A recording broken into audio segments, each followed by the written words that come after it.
What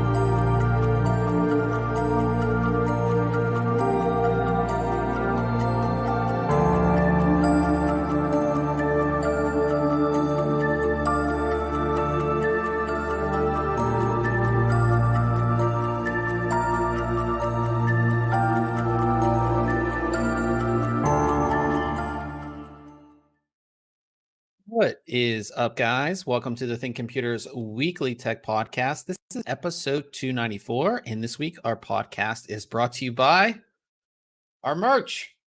You can get a very cool t-shirt like this. You can get, I think we have some mugs. We have some really cool stickers as well.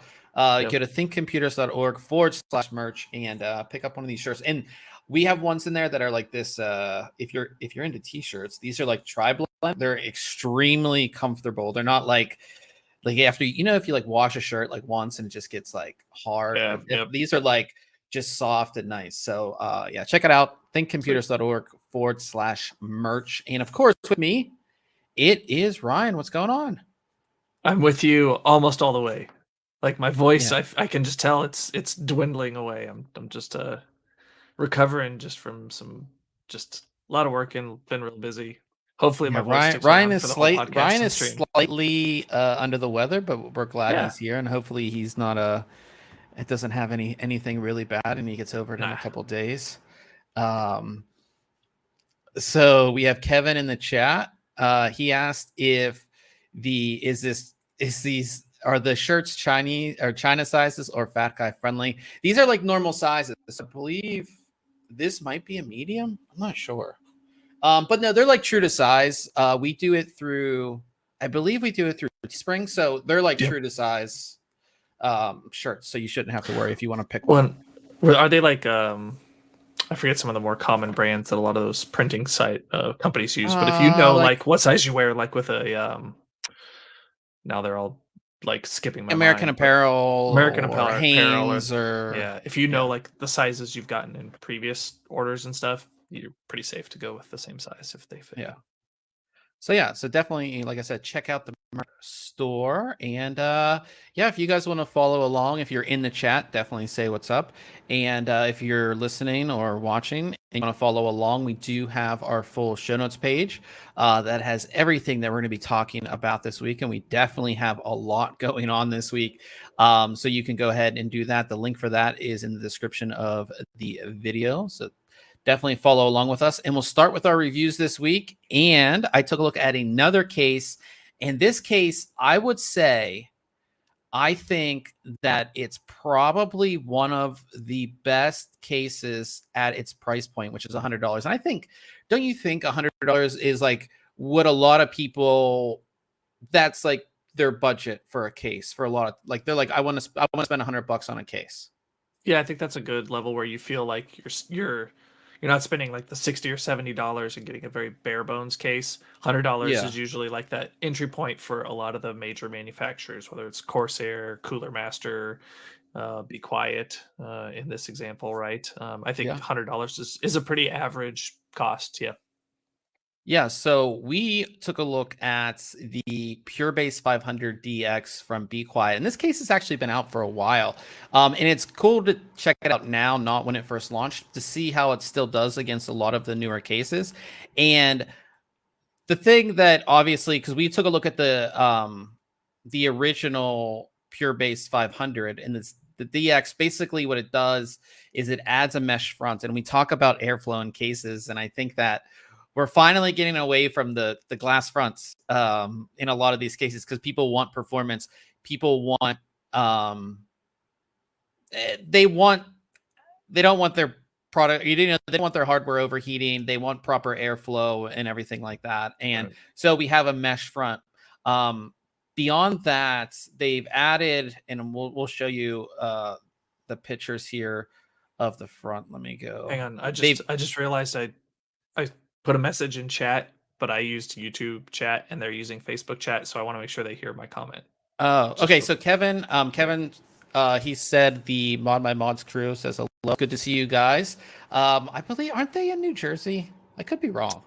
New York? New I don't Jersey? remember exactly where, but I just want to say that I love how yeah. easy it is to find liquid cooling parts on their site, especially Alpha Cool stuff. When I was doing my Alpha Cool build, that's where I went to like make sure that the parts that I needed and wanted were correct and looked right and like figure out everything. So appreciate their website and how easy it is to find stuff on there. So Nice. definitely check Very them out. cool. Yeah, Sorry, back to the review. I still need to do try to get into water cooling, but that's a whole other story. But in any case, the other thing that they've added to this, which I think makes this case such a good value, is on the front of the case you have these two light strips basically, but these light strips go into the case as well. So it's one kind of like ARGB strip. So you can see how it actually lights up the inside of the case as well. And with a lot of cases, we want to show off our hardware, and then it's like we have to buy an extra strip. And depending on the strip, that can be $15, that can be $45, depending on which strip you get. This, it's all together. So the strip itself, you can change the color. There is a button on the top of the case that allows you to cycle through the colors. You can also do a rainbow mode like this.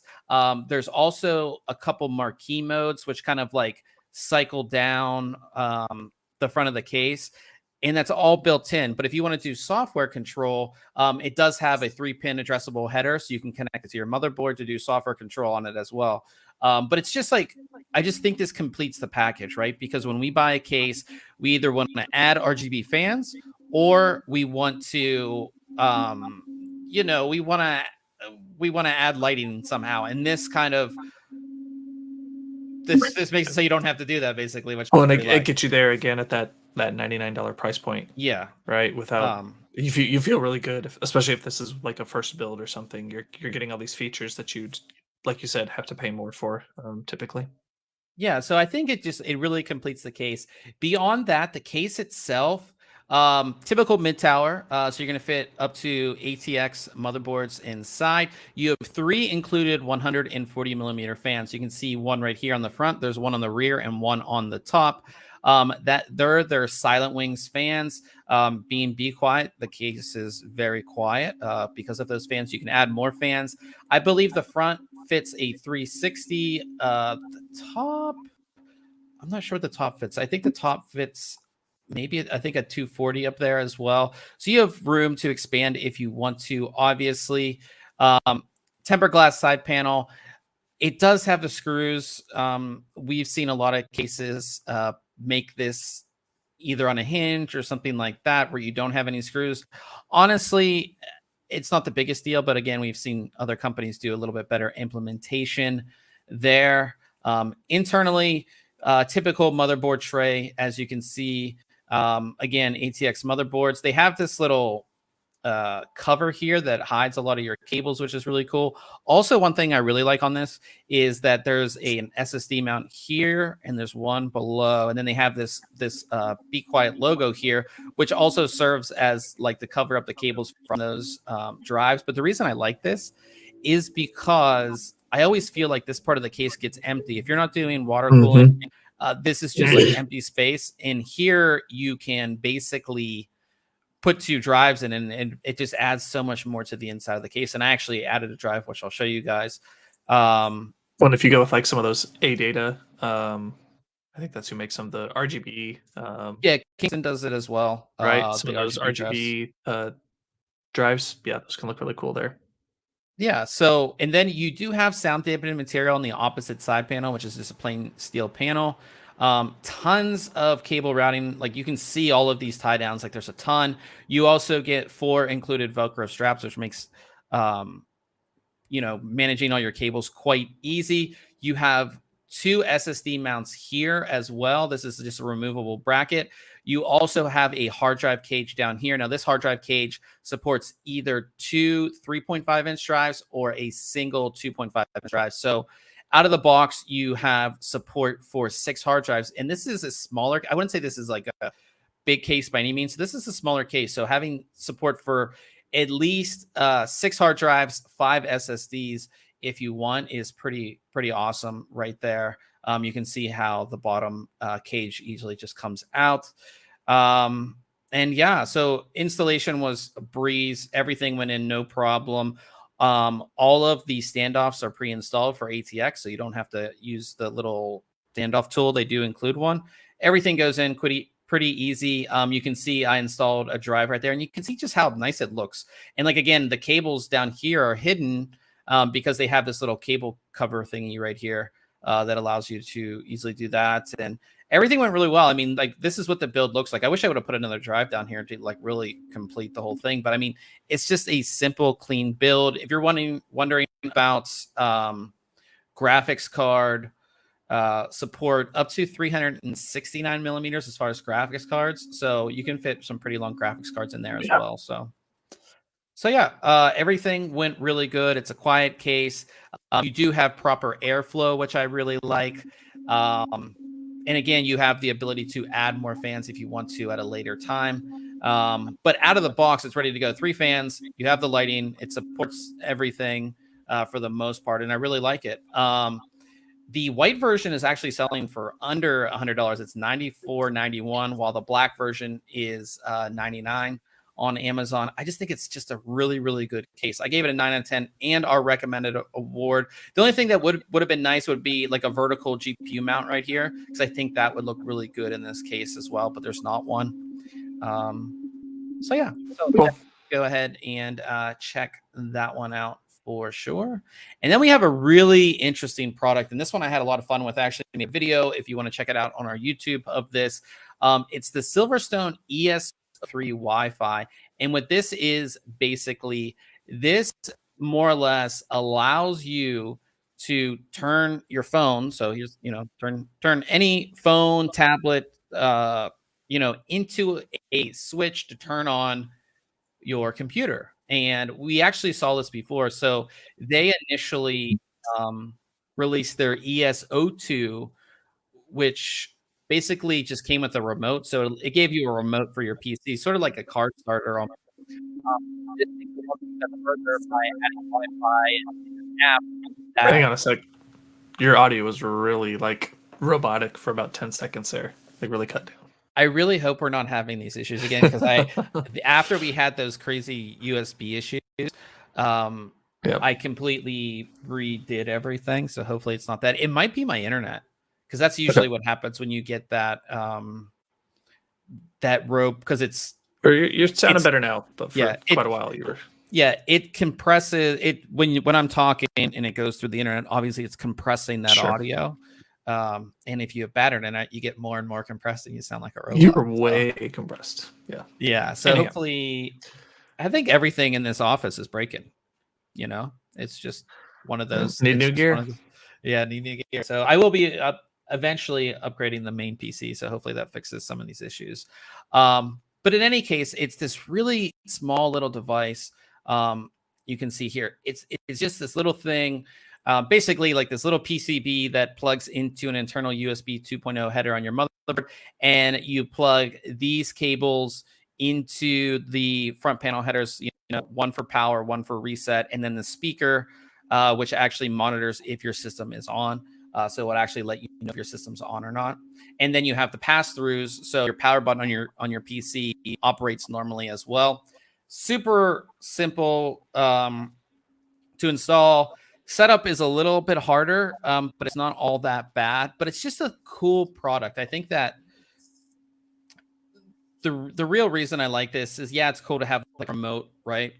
I can walk in and hit a remote and turn this on. But the best part about this is I think it's great for turning systems off.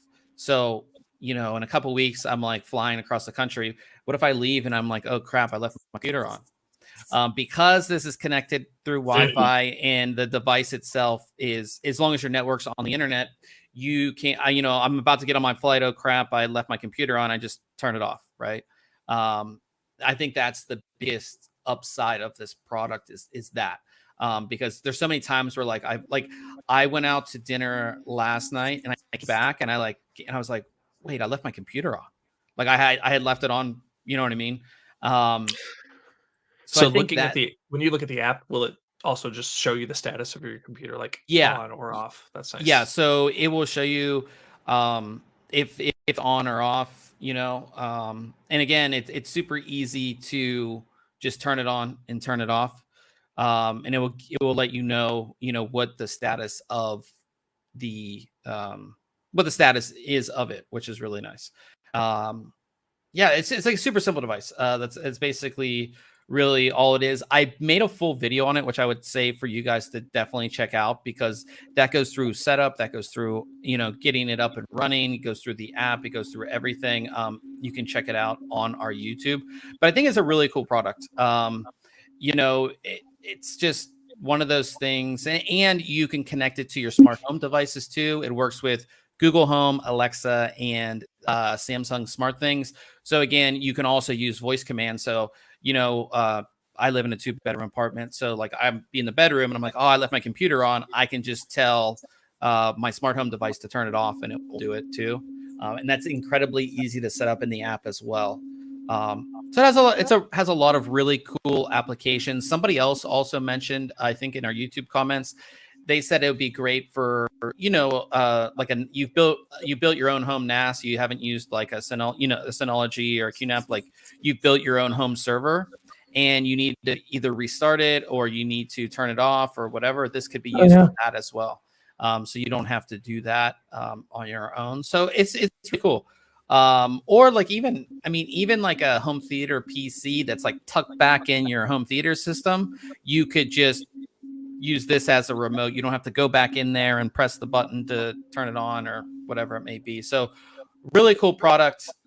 It sells just for over $41 on Amazon, which I think it's a good price for what you're getting. Being able to basically turn your computer on or off pretty much anywhere in the world. So definitely go ahead and check that out as well. And again, check out the video on our YouTube. I had a lot of fun making that one, and yeah, it just goes through everything. So definitely check that out. And we move on to Case Mod Friday, and we have a build that I saw a couple of weeks ago, and I was like, we got to feature this one because it's that good. And we've seen a bunch of builds in this case, and I'm not the biggest fan of this case, but I think this one is pretty well executed with the colors. I just think it stands out a lot more. So this is the Z Tower from Pause Hardware, and obviously, like my favorite thing about this is the colors. Matching that orange with the silver of the Inwin Z Tower I love it. And then getting those, I guess this silver, is that what you call like a matte silver? Yeah, kind of like a brushed silver. Definitely not chrome like the case is, because that case, those curved pieces are all polished finish to them. But yeah, I think that is like a nice contrast for sure. Yeah, I think it just goes together really, really well. Um, and I like that he didn't put all the pieces on it in a lot of these. I was gonna say it's missing. It's not as enclosed as other builds you see in it. So Yeah, it's a different look to the case. Yeah, I really like these lines too. How these are like you would call them symmetrical, or the one down here and then the one coming over here. They just go together really, really well in this build. You can see it closed. there we go. Yeah. Yes, it's more open with the two or the. Well, yeah, you bigger see pieces. so much more of the hardware. Yeah, and then you can go see it closed again. But yeah, just like I said, I just like the color. I think it goes so well, and it's Halloween colors, and we're into Halloween time, I guess. What bugs me about that picture? Look at those expansion slots. One of them has a different screw than the others. Oh, right there. Yeah. Other than that, looks great. I don't know how you missed that. I don't know how they missed that. Yeah, and there too. Yeah. Weird. Yeah. But in But any no, case, this is pretty sweet looking. this is a pretty awesome build. For those who don't know, the InWin Z Tower is one of their special edition or limited edition cases. I believe it's $10,000 Yep, the case. I think so. It's made out of, this is some type of very expensive material. I believe there's only 1,000. There's not many. This is number 80, it looks like. Yeah, and they're all hand, like they're all stamped with their number, but I believe there's only 1,000. I could be wrong on that. But yeah, definitely check it out. I mean, really cool build. Again, shout out to Pause Hardware for that one. Again, we have a full section of Case Mod Friday builds if you want to check it out. A lot of cool stuff in there, and let's get to the news. And the big news, the big announcement of the day, which we all knew was coming, was of course Intel officially announced 12th generation core processors, calling the i9-12900K the world's best gaming processor. Paper launch, or paper. It's not a real launch. You'll see all the reviews November 4th. Availability is also November 4th. I don't know if there's going to be pre-orders yet. I checked today. The processors are listed on Micro Center's website, but there's no pre-order available yet. But yeah, so if we look at the processors, obviously at the top of the stack, i9-12900K, and then i7-12700K, and then the i5-12600K. We have all of the information on all of these processors, what they can do and all of that. And this is just a press release. They do have, Intel put out a very long form video. If you really want to know the details of the processors, if you're into that, definitely check out the video. It's in the article. Are you excited for this? Is this something that you're pumped? Like, say if you were looking to upgrade, say you were on like a, I don't know. Yeah. I mean, especially say you built your computer 5 years ago on a, say you're on an 8700K. Okay. Yeah. Would you be excited for this? Yeah. Because you have the potential to move away from DDR4, right? Yes. We can go to DDR5 and higher capacity. So like that's something new and exciting, right? Technology wise. You've got the ability to go to the Gen 4 PCI slot, which you wouldn't have had previously, or just a Gen 4 NVMe drive that you wouldn't have had. An 8700K is probably, I don't want to say it's getting long in the tooth or old, because an 8700K is probably performing just fine in most things most people would do right now anyways. But if you're itching to build something, sure. I mean, you're 4 generations down the road with this. So absolutely. Yeah, I think and that's why I always like motherboards too, because it's not so much the performance, which we have some leaks, which we'll talk about performance. It's the ecosystem or the platform, right?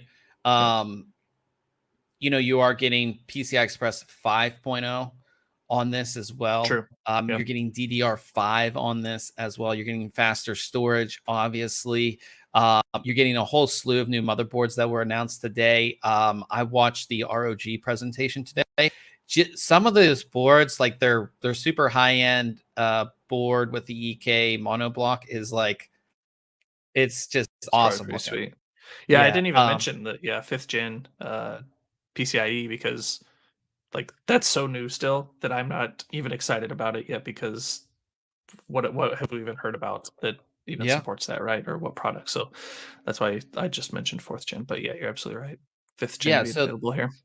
There's a lot. Obviously, I think the biggest thing is to wait for the reviews. If you're going to be considering this, this is the first time that we're going to see the big little core. So again, you see 16 cores, 8 performance cores, 8 efficiency cores in this. In Windows 11 will take the most advantage of that. So if you are building a new PC, it would be recommended to get Windows 11, because it's going to be optimized for that, obviously. Yeah, so like this, like I said, it's good to see this. Again, I'm most excited for the motherboards. Everybody announced theirs today, so if you want to, you can find all of that stuff. Again, I think the ROG boards are really good. You have the usual suspects from pretty much everybody else, but ASUS is doing some really cool stuff with their boards, which we'll be able to show you on the 4th.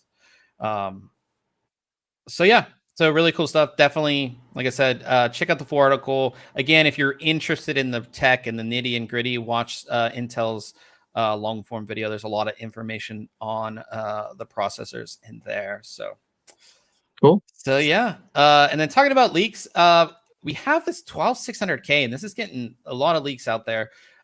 First, it is 50% faster than the i5 11600K, so that's a previous generation, and multi-thread testing. So again, this is a leaked benchmark that came out showing that it's 50% faster than an i5 11600K in multi-thread, which is just the previous generation. So it seems as if, and again, these are preliminary benchmarks and all of that, but it seems as if, you know, with AMD, we saw these big jumps in performance, and I think this could. Do you think this is going to be that? Do you think we're going to see a big jump? I think it's highly possible. Yeah, I mean, 50% just seems crazy. And in multi-core Yeah, testing. multi-core. You Yeah. could maybe expect that out of the single core because that's typically where we see their biggest Yeah. jumps in performance. But usually, we're looking at like I feel like 10 to 13, 14% a lot of times is kind of that, maybe a little higher, but 50% just seems Yeah. unbelievable. Not that I would Also, complain. yeah. Also, it is, and again, in this leak benchmark, it is 40% faster than a Ryzen 5 5600.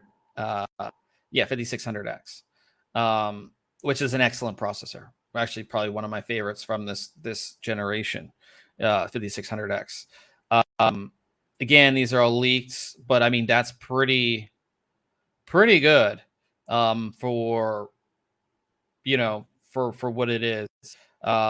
Because again, the 12600K is the lowest one on this initial announcement, and I think it's an affordable part. If we liken it to graphics cards, this would be like the 3060. So it's going to be affordable, and I think it's going to be very, very powerful, and it's going to. I think that's going to be the part that a lot of people get. But again, that's another thing to worry about with this launch is availability. I'm kind of scared about that as far as availability.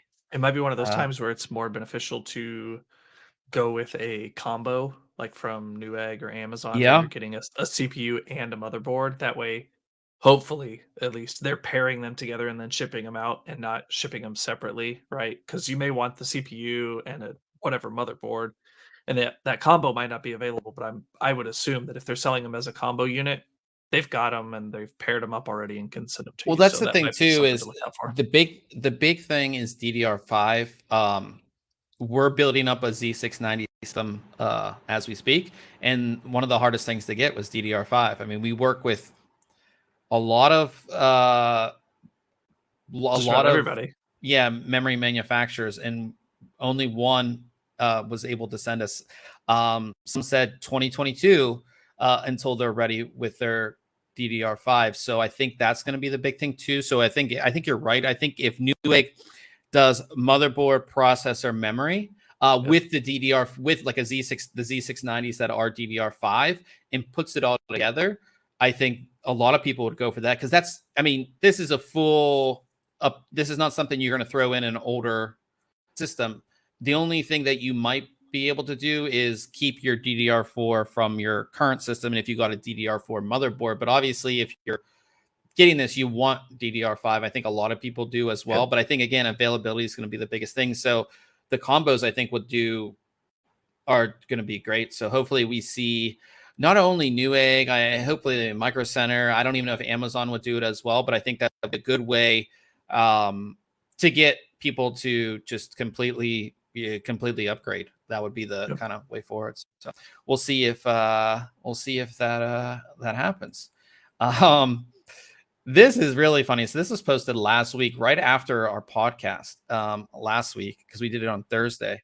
A couple people got their hands on retail Core i9 12900K processors 2 weeks before the official launch. They unboxed them. This is what the retail box is going to look like. It has like a little fake wafer inside that you open up, and the chip is in there. And I guess the reason they were able to get it is because they were able to pre-order on some German e-tailer, and they guess they just got sent to them. You know what I mean? Like it's just an error, I guess. But pretty cool to see that somebody was able to send out these pictures before even reviewers got them. It's pretty funny. Yeah, so that's pretty cool to see. This is, like I said, I know this is kind of like a gimp, like, you know, but that is a little different. I don't know if this is just plastic or what, right here. Probably, yeah. It is cool looking though. Yeah, it's pretty cool. So kind of funny to see that there as well. What else do we have? So this is something that that when I saw this, I was like, it is about time. So we have test benches here. You can see them behind me. And one of the hardest things that happens is if you have a big CPU cooler and you have a big graphics card, releasing your graphics card or putting your finger down in between your graphics card and your CPU cooler to touch the release button is like one of the hardest things to do. You have to get a screwdriver. Usually I use something like this, and it goes Nobody likes doing that, and presses that button down. It happens all the time. That's why I have a screwdriver like this, like right here. So ASUS finally recognized this, and in their Z690, their Maximus line and their Strix line, they're going to have PCI Express release buttons that will be not in the way per se. Here you can see them. These are on the Strix boards. They're right here. So right below your memory slots, off to the, closer to the edge of the board, you press that down. You press this down right here, and it releases the slot. I love it. I don't know why this is awesome. Yeah. Yeah, because you're like trying to get down there, and then like you said, you're using a screwdriver, and you're risking like it slips off of that tab, and now you've like, you've damaged your board. I've broke the tabs with the screwdriver as well. So, and I think this is great too for people who are, you have your system standing up like the what's it called? Like the computer behind me, you have, it. Let's do this right. Wait, I can't do it. I can't function. But the computer that's behind me, you have it vertically like that, right? You have it vertically. Yeah, tower. Yeah, you have it in tower, and you don't want to set it on its side. This, you can press the button, pull your card out. If you're cleaning it or if you're replacing the card or whatever you're doing, you can easily do that. It just makes things so much easier. Again, here's the ones on the, I believe these are the Maximus ones. They're just right here. They're not labeled like the other ones, probably because there's not enough room to put the label, but it's just like a little button. That's all it is. So I wonder how they're doing that. How's it connecting over there? I don't know. Like some sort of spring-loaded system. I'm guessing something that probably. And if we look at the other one, you just can't see it real well in the. Yeah, in these pictures. Yeah, it's kind of hard to see. But I like it. I think it, again, people like you said, and I said as well, I mean, we damaged and broken motherboards doing that. So it's going to be on the entire Maximus and Strix lines of their Z690 boards. So definitely something to look at for sure. So yeah. So last week, right after the podcast again, Corsair's DDR5 was leaked. Pictures of their Dominator DDR5 RGB was leaked.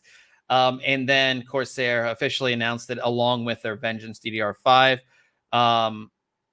So Dominator Platinum is what you would expect from it. It is essentially the same design, still using Capellix LEDs, which are amazing. Same Dominator heat spreader. It is slightly different because it says DDR5 on the side, Dominator in the center, but what you would expect. And then they also have their Vengeance DDR5, which is non-RGB. And it's just your typical Vengeance line. Like I said, it looks pretty cool there as well with the white heat spreader. These will be available in 32 or 64. The Platinum, both of them will be available in 32 or 64. It seems like we're getting away from 16. I think with DDR5, most kits are going to start. Just going to go with 32. Yeah, 32, cool. which I like. So that is Corsair's DDR5. It's kind of what you would expect. I don't really see them changing their line or getting something that's better than Dominator at this point. You know what I mean? And they've kept with that design for a couple iterations, but I think it looks good. There's no need to change it. I would like to see what comes after the Capellix and what comes after this, right? Because this design is great. I have them in this computer and they look amazing, but I feel like we're at that point where there's something else. There's something else coming.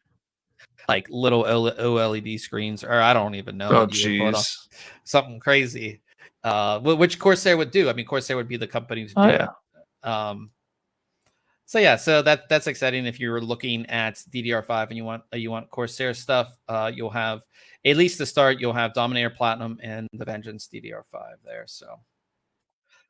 So yeah, cool. This was really interesting because I don't get it, but we'll talk about it.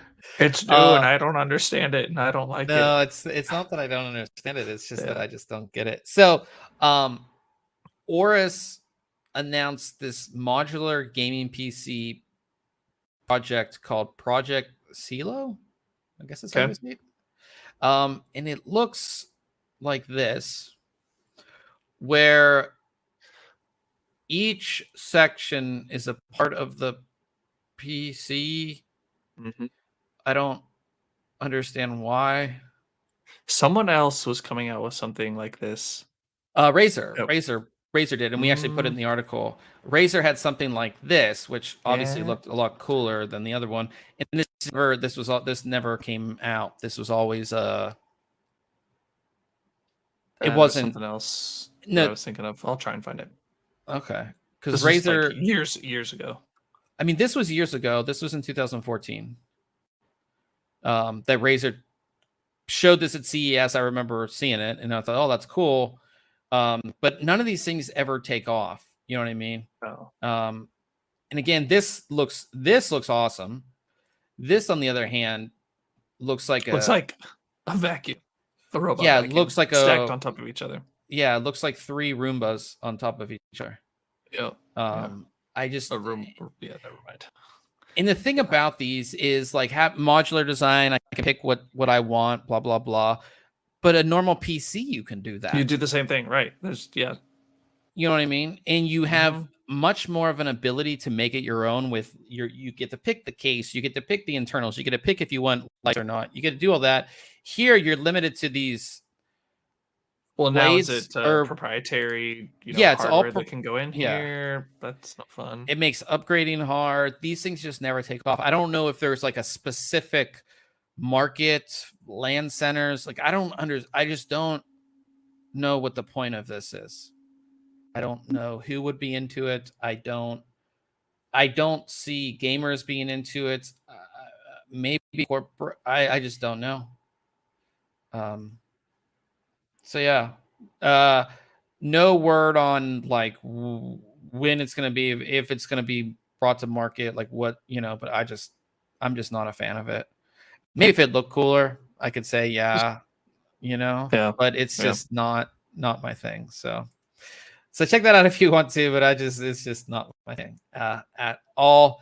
And then finally, Seagate has teamed up with Lucasfilm, and if you're a Star Wars fan, you'll be into this.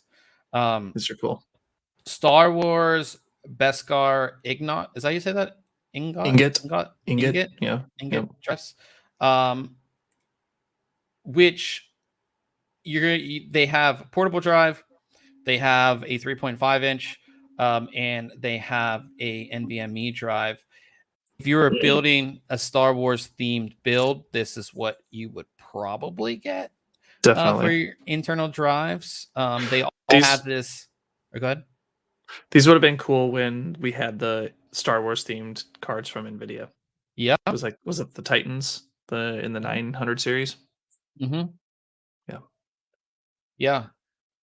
Oh, very cool. So they're going to have glow like that too. Yeah, RGB LED bar. Cool. Yeah, that's on the external one. Yeah, on the external one. Yeah. So you're going to get a Gen 4 NVMe 500 gigabyte is $159.99. The 1 terabyte is $259.99. Then you're gonna get the SATA drives. 2 terabyte is $269. 1 terabyte is $159. That seems expensive for a normal SATA normal SATA drive. And then the external is a 2 terabyte. It's $100. Oh yeah. Did you watched Mandalorian, didn't you? Yeah, are these those are the Beskar. Yeah. Beskar steel bars. Yeah. I think it's pretty sweet. I think it's really cool. I think that we're seeing. I mean, we just saw a Halo graphics card. I think the more of this stuff that we get, the cooler. Especially if you're trying to do a specific build. I mean, this solves that problem. Like if you're doing a Mandalorian themed build, or this makes it so much easier to do.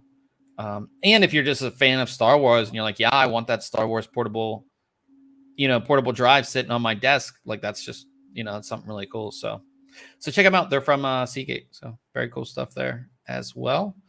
And that is the news for the week. We'll talk about what we have coming up next week. I have a case that I've been pretty excited to check out. I actually just took it apart today.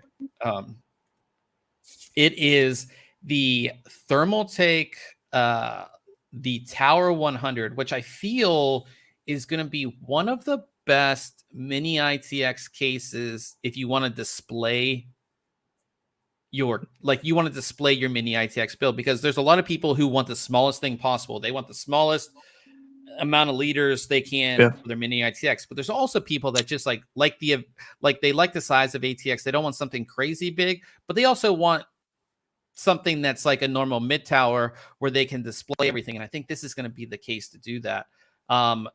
They sent us the racing green version. So they came out with they have like your normal black. I think there's a silver one. There's a white one. Maybe. Yeah. But then they came out with like a pink one, a teal one, and then this racing green. So I got the racing green looks pretty cool. Yeah, and Thermaltake came out with their tough RAM. They came out with like ones that have the green like this to match like your build, which is pretty cool. But yeah, it's an interesting case so far. I'll be interested to see how cooling is on this thing. But I think it's just like I said, it's a great case to display your mini ITX build. So we'll see how it does, and we'll see if I like it. So I have that coming up for you guys. Also, we have another Gen 4 NVMe SSD. This one is from Crucial. It is their P5 Plus. They sent us over the 1 terabyte version. I believe the speeds are up to 6,600 megabytes per second. So very, very fast. Love the speed. Does not come with a heatsink, so we'll see how it does without it. If it needs it or anything like that. So we'll have that for you next week as well. And as we get down here, as Ryan's coughing, hopefully he's okay. Have you done anything, watched anything tech related you want to tell us? I haven't had time to in the last week. No, I've been just busy and then getting home and crashing. So no, I've heard the Dune movie's good. I watched about half of it. I do like it. You only watched half of it? It was like 2.5 hours long, and it was like late, and I was just tired, so I went to bed. But no, I watched like half of it. It is very good. I like the scenes, really, like they're like these like I'm trying to hard to it's kind of hard to explain it. Like the scenes are like epic and big and like very well shot, put it that way. Gotcha. But Is yeah, it available like streaming somewhere? yeah, so I watched Oh, it on HBO Max. HBO. Yeah, HBO Okay. Max. Yeah. Gotcha. So if you have HBO Max, go check it out. It's good so far. I'm probably gonna finish it maybe tomorrow, the next day. We'll see how busy I get. But also, DJI announced their Action 2, and I'm kind of disappointed, to be honest. I got the DJI Action, which was basically their take on a GoPro, and I've used it for a long time, and I was like, oh, they're coming out with the second one. I'm super excited about this, and it's just not what I expected. It's this, like you can see here, it's this little tiny camera. It has really good specs. Like it shoots 4K all the way up to 120 frames per second for super awesome slow-mo. But just like the way this thing is designed, it's all magnet based, and this piece is waterproof, but then it comes with this other piece that has the front-facing camera. If you use that, it's not waterproof. This magnet system, I'm not like, if I'm doing something crazy, I don't trust it. Don't worry about per magnets. se. Looking at the footage that people shot, I think the GoPro Hero 10 is better. So I don't know which one I'm gonna get. I'm gonna probably get one of the two, but I'm probably gonna go for the GoPro just because it's more of like an action camera, something that I can take in the ocean with me, something that I don't know. It just, Yeah, with I don't know. I'd have to see the magnets and how they like attach and secure themselves, because yeah. I'd be so worried that it's gonna fall apart or I'm gonna lose a component that I just snapped on. Yeah. A lot of people are excited because it is small. It's like it's very small. Like just this main piece right here is very, very small. But at the same time, it's just not what I think I would. That's not what I want to. Yeah, I don't know. I'm not sold on it, and I'm kind of disappointed because I did think that the DJI, the original Osmo Action, was better than the GoPro at the time. It did things much, much better. And I think that if they would have just built upon that one instead of building something new, I think this is like their kind of take on the Insta 360 Go or whatever that's called. That's a modular design. They should just make I believe DJI could make an action camera that's better than the GoPro Hero 10, and I don't think they did here. So I don't know. Again, we're not really here to talk about cameras, but that's just the tech thing that I was really, really excited about, and then I got really disappointed for. So that kind of is a big fail there. So yeah. So we're gonna go ahead and end things here. I believe are we gaming, Ryan? Or are you too under the weather to game? No, I'm good. We are gaming. May not be that late, but yeah, we're good. All right. So we're gonna be playing some Apex Legends over on Twitch, twitch.tv/ThinkComputers. Ryan will have that stream up. Hopefully he's okay enough to talk to you guys in there. But everybody who came out for the podcast, we definitely appreciate you. And yeah, we'll definitely if you haven't already, we definitely appreciate if you subscribe and all that kind of stuff, and share it out to all of your friends and everything like that. But we'll see everybody next week, and yeah, have a good Halloween, everybody. If you're dressing up, if you're going out, be safe and have a good rest of your week.